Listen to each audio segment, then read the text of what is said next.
예수께서 가르쳐 주신 기도, 우리 두 번째 시간으로 한번 따라합시다. 이름을 거룩히 여김을 받으시오며. 오늘 이 자리에 나오신 여러분들은 정도의 차이가 있을지는 모르겠지만 하나님을 믿고 하나님께 예배하러 이 자리에 나오셨죠. 그렇다면 우리가 왜 하나님을 믿습니까?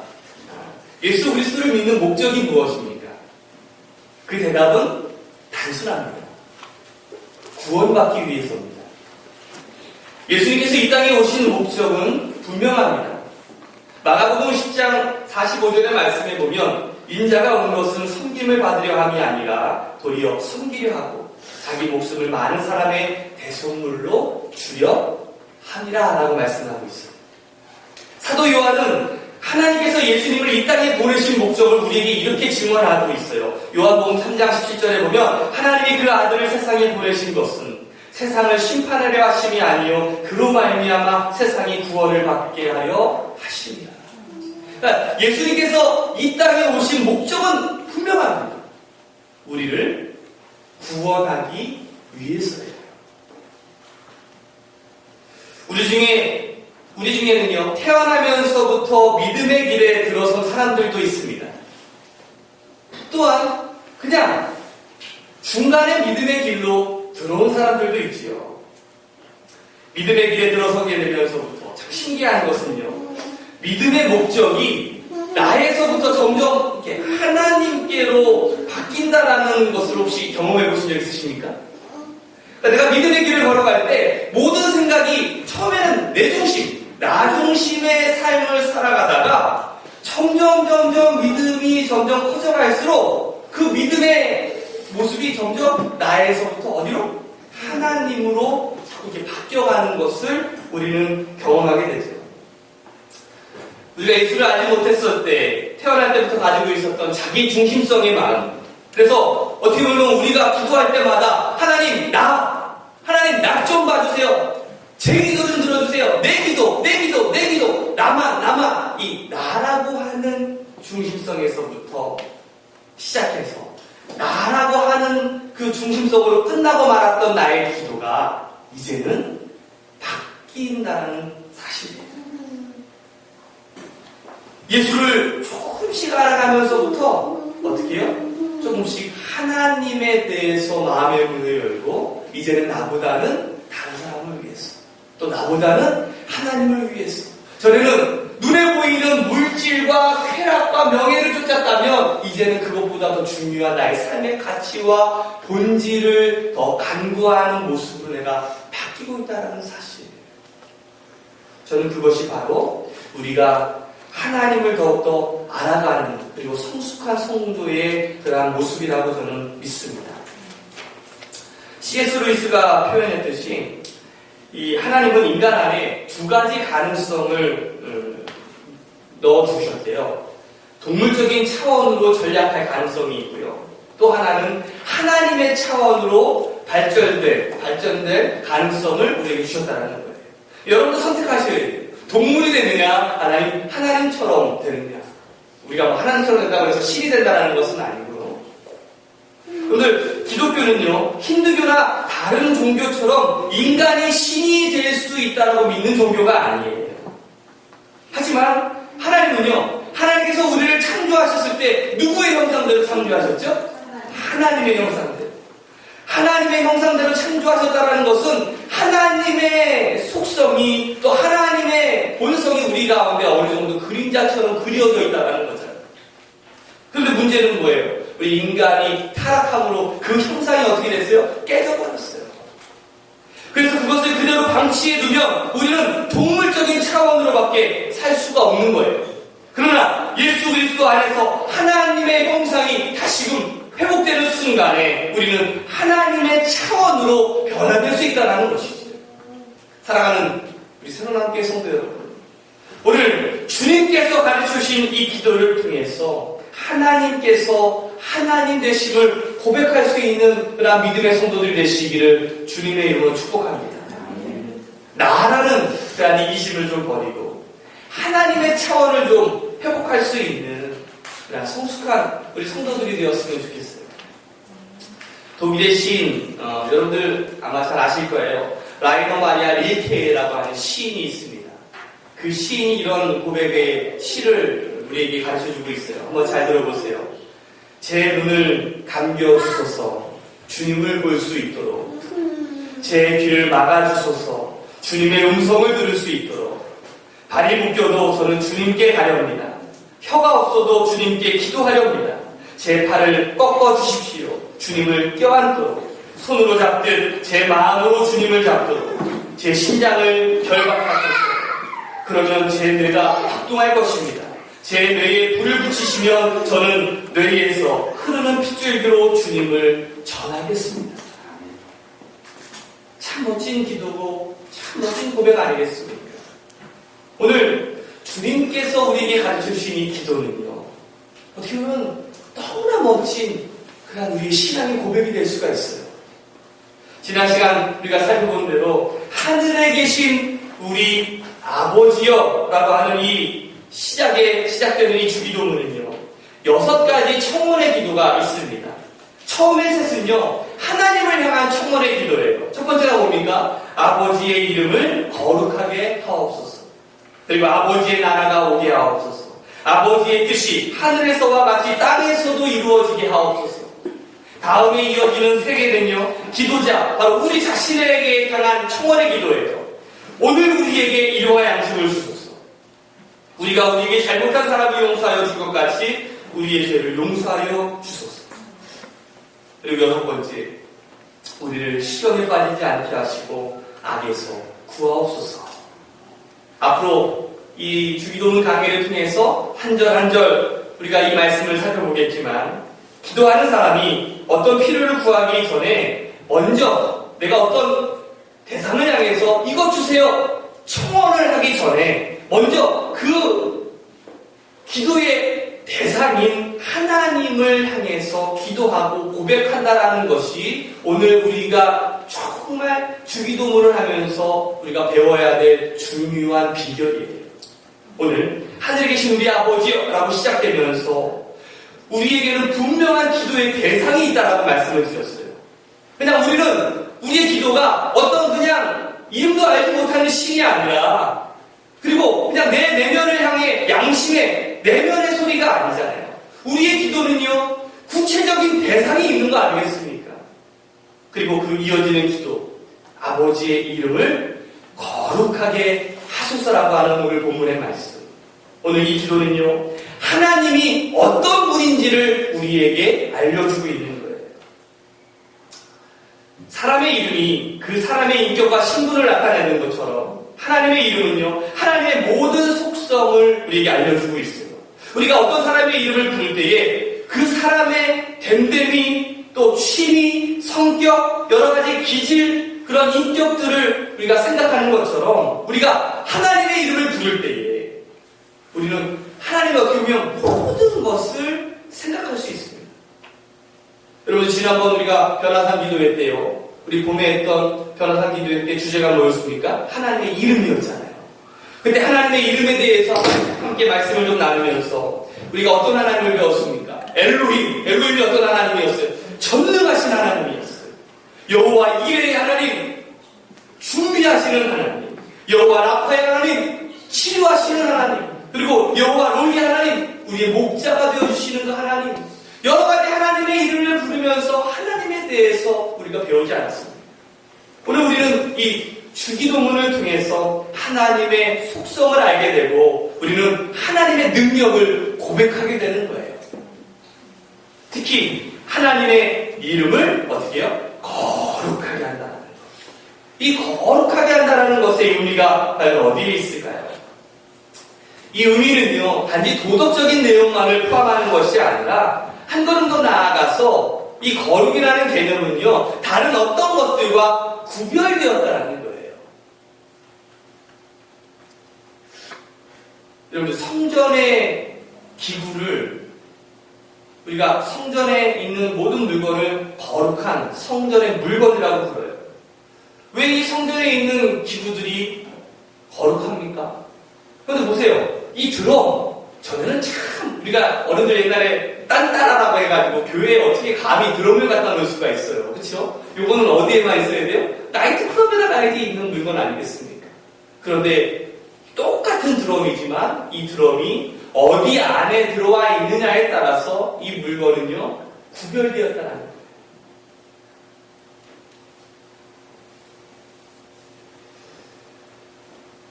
왜 하나님을 믿는 사람을 가리켜서 성도라고 부릅니다.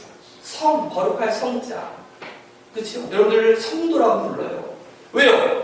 우리는요 예수 그리스도의 보혈의 피로 구원함을 받아서 하나님의 영광을 위해서만 살도록 구별된 존재이기 때문에 그래요. 여러분들 예수 그리스도를 믿는 순간 하나님께서 여러분들을 좀 죄송합니다. 솎아주셨어요.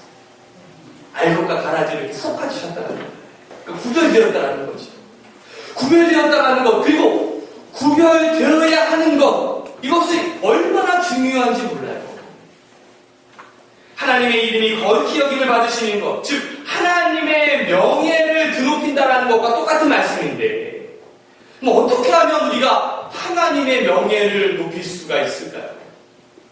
이사야 29장 23절의 말씀에 보면 이런 말씀이 있습니다.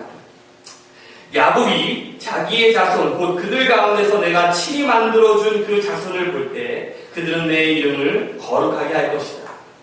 야곱의 거룩한 분을 거룩하게 받들며 이스라엘의 하나님을 경외할 것이다.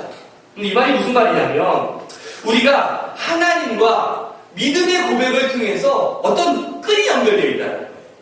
그것을 성경은 뭐라고 표현하고 있냐면 언약의 백성이라고 말하고 있는 거죠. 저는 결혼 반지를 아직 끼진 않았는데 여러분들 결혼 반지가 의미하는 게 뭡니까? 묶여있다는 거예요. 나는 내 것만, 내 맘대로 살 수 있는 존재는 아니라는 거죠. 나에게는 아내가 있다. 그렇죠? 아내에게는 뭐가 있어요? 남편이 있다는 거예요. 그렇다고 이 결혼 반지가 서로 끈으로 이렇게 수갑처럼 이렇게 연결되어 있어가지고 여기도 갈 때 같이 가고 저기도 갈 때 같이 가고 그러는 겁니까? 그렇지 않잖아요. 보이지 않아요. 하지만 보이지 않는 끈으로 언약이라고 하는 걸로 묶여있다는 거예요. 우리가 예수 그리스도를 나의 주님으로, 나의 구주로 고백하는 그 순간에 우리와 하나님 사이에는요 보이지는 않지만 이 언약이라고 하는 그 줄로 하나님과 우리 사이가 연결되어 있다는 사실. 저는 그것이 바로 하나님이 우리를 선택하셨고 또 우리는 하나님의 백성이 되었다는 것을 뜻하는 것이죠. 그럼 우리가 이러한 믿음의 고백을 통해서 하나님의 언약의 백성이 되었다는 것은 또 이런 거예요. 하나님의 거룩한 특별함을 우리가 인정한다는 거 아니겠습니까? 여러분들 우리가 하나님을 믿어요? 나의 구주로 고백하십니까? 나의 주님으로 믿으십니까? 그렇다면 이 세상에 하나님보다 더 위대하신 분은 없는 거죠. 그렇죠? 하나님이 최고잖아요. 우리 딸은 저한테 요즘에 최고라는 말을 배워가지고 이거를 못해가지고 뭐라고 그러냐면 이거라고 그러더라고. 이거. 아이 때는 다 이러는 것 같아요. 그렇죠? 근데 이것도 괜찮은 것 같아요. 그렇죠? 하나밖에 없다는 사실. 저는요, 우리 개신교가 어떻게 보면 우리 한국에 하나님의 이름을 이렇게 들어오게 될 때 사실 우리나라에 이 하나님의 이름이 사실 없었잖아요. 하늘님이라는 것은 있었죠. 그래서 천주교가 이 이스라엘에서부터 쭉 이제 미국을 통해 가지고 뭐 미국뿐만 아니라 뭐 불란서, 유럽 여러 가지 나라를 통해서 이 예수 그리스도의 종교가 들어오게 됐을 때 이 하나님의 이름을 어떻게 뭐라고 부를까 하다가 천주교, 우리보다는 100년 먼저 들어온 천주교는 이 한국 사람이 알고 있는 이 하늘님이라는 것을 조금 더 메타포로 써서 하느님이라고 하면은 더 이 사람들이 알아들 수 있겠다라고 이제 표시를 했어요. 근데 이 하느님 하면 어떤 느낌이 드냐면 그냥 하늘에 있는 그냥 나는 땅에 있고 당신은 하늘에 있습니다. 나랑은 전혀 상관이 없습니다라는 인식으로도 조금 비춰질 것 같아요. 근데 우리 개신교는요 참 이 이름을 참 잘 만들었다. 하나밖에 없다는 사실. 참 저는 그래서 이 이름을 누가 만들었는지는 모르겠지만, 그러니까 하나님께서 우리에게 알려주셨겠지만 참 이름 하나 멋지게 적구나. 오늘 그 하나님을 고백할 수 있는 여러분들이 되시기를 주님의 이름으로 축복합니다. 하나님이 하시는 일을 보고서 또 하나님을 바라보면서 또 하나님이 만드신 모든 것들을 보면서 야, 역시 하나님이십니다. 당신 같은 분은 없으십니다. 라고 이렇게 고백할 수 있는 여러분들이 되었으면 좋겠어요. 한번 해봅시다. 하나님이 최고십니다. 시편 77편의 말씀을 보면 이런 말씀이 있어요. 우리 11절부터 15절에 보면 본 여호와의 일들을 기억하며 주께서 옛적에 행하신 기이한 일을 기억하리이다. 또 주의 모든 일을 작은 소리로 읊조리며 주의 행사를 낮은 소리로 되뇌리이다. 하나님이여 주의 도는 극히 거룩하시오니 하나님과 같이 위대하신 신이 누구오니이까. 주의 기이한 일을 행하신 하나님이시라. 민족들 중에 주의 능력을 알리시고 주의 팔로 주의 백성 곧 야곱과 요셉의 자손을 속량하셨나이다. 여러분, 우리가 살고 있는 이 세상을 한번 쭉 보세요. 최근에 복지 문제 가지고 신문에서 뉴스에서 한번 난리가 났지요. 또 요즘에 기초연금 문제 가지고 얼마나 말이 많습니까? 또 복지 대통령이라고 불리면서 또 원칙 대통령이라고 불리는 우리 박근혜 대통령도 이 문제 때문에 얼마나 근심했겠어요. 그렇죠? 그래서 공약을 바꾸면서 사과까지 하는 그 일들이 일어나지 않았습니까? 근데 여러분들 보면서 여러분들은 어떤 생각을 했습니까? 이게 어제 오늘의 일이 아니잖아요. 여러분들 당연히 다 알고 있는 이야기였잖아요. 그렇죠? 선거 때만 되면 이거 해주겠다, 저거 해주겠다 하는 그 선심 공약을 내세우지만 실제로 여러분들이 믿는 사람들이 과연 몇 명이나 됩니까? 그냥 혹시나 하는 마음은 있었지만 역시나 하는 마음 가지고 우리 마음을 접을 때가 많이 있었잖아요. 그런데 보세요. 세상은요 항상 그런 어그러지고 깨어지고 문제가 많아요. 여러분들 세상을 바라보면 한숨이 나오잖아요. 그런데요 하나님을 바라보면 희망이 생기는 거예요. 그런데 하나님은요 세상의 약속과는 다르요.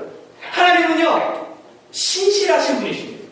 신실하시다는 말은 무슨 말입니까? 하나님께서 한번 말씀하시면 그 말씀하신 것을 반드시 이루어 내시는 분이시라는 것이에요. 우리는요 묵상과 고백과 이 기도를 통해서 하나님을 인정하는 것뿐만 아니라 여러분들 기도는요 삶으로 드려야 되는 거예요. 한번 따라합시다. 기도는 삶이다. 무슨 말입니까? 실제 삶을 통해서 내가 하나님을 인정하는 삶을 사는 게 내가 영성의 삶을 사는 거고요. 이게 바로 기도의 삶을 살아가는 거예요.